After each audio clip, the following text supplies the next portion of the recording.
Salut, c'est Joseph. Encore un plaisir de vous retrouver aujourd'hui. Continuons à parler de jeunesse avec un sujet incontournable, un sujet sans lequel il n'y aurait pas de jeunes gens, d'adolescents aujourd'hui. L'amour, quoi d'autre?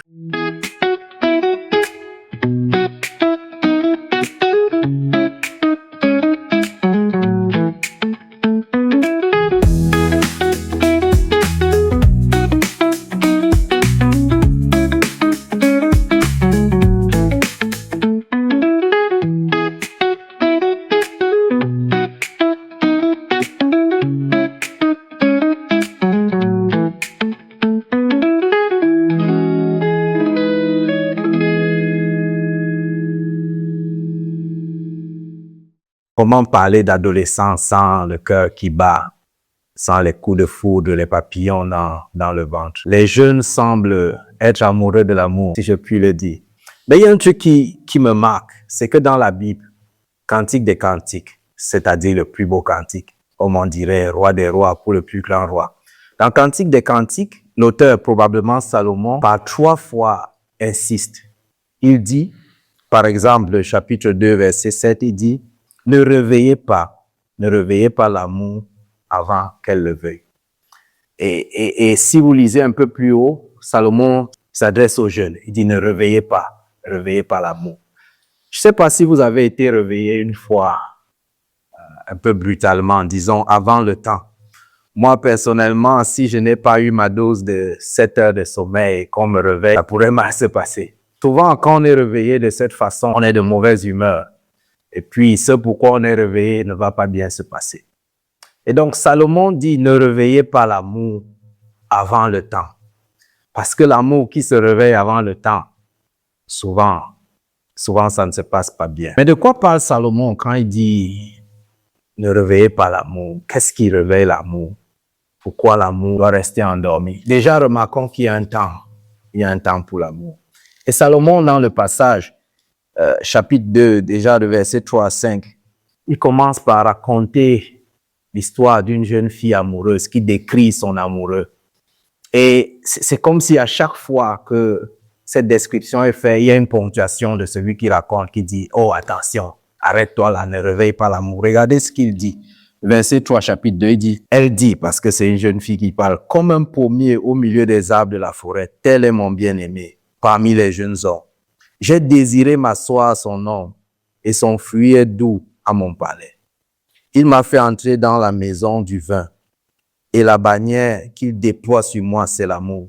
Soutenez-moi avec des gâteaux de raisin, fortifiez-moi avec des pommes, car je suis malade d'amour. Si vous avez un jour réveillé l'amour, vous savez de quoi je parle. On peut être malade d'amour. Et puis par la suite, le verset 6, il dit que sa main gauche soit sous ma tête, et que sa droite m'embrasse. Et puis le verset 7. Je vous en conjure, filles de Jérusalem, par les gazelles et les biches des champs, ne réveillez pas l'amour avant qu'elle le veuille.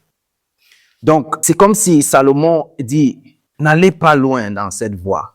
Oui, vous allez rencontrer ce jeune gars qui fait battre votre cœur.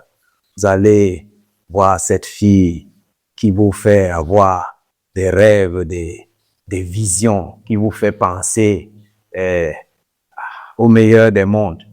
Mais Salomon dit stop, ne réveillez pas tant que ce n'est pas le temps. Parce que oui, il y a un temps pour tout. Il faut prendre le temps. Vous voyez dans Deutéronome chapitre 4, verset 24, la Bible décrit l'amour de Dieu comme un feu dévorant. Dieu est un feu dévorant. Et l'amour, justement, se présente comme un feu.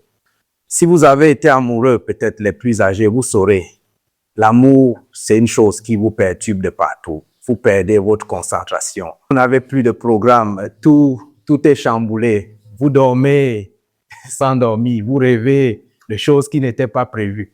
L'amour, c'est vraiment une drogue qui vient vous mettre à l'envers.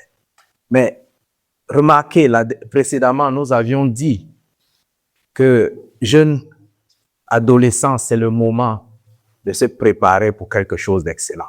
Mais comment se préparer si vous êtes sans cesse troublé par ce tsunami d'émotions, se mélange dans votre corps. Et c'est pour ça que Salomon insiste chaque fois dans le récit, il dit ne réveillez pas, du moins pas encore.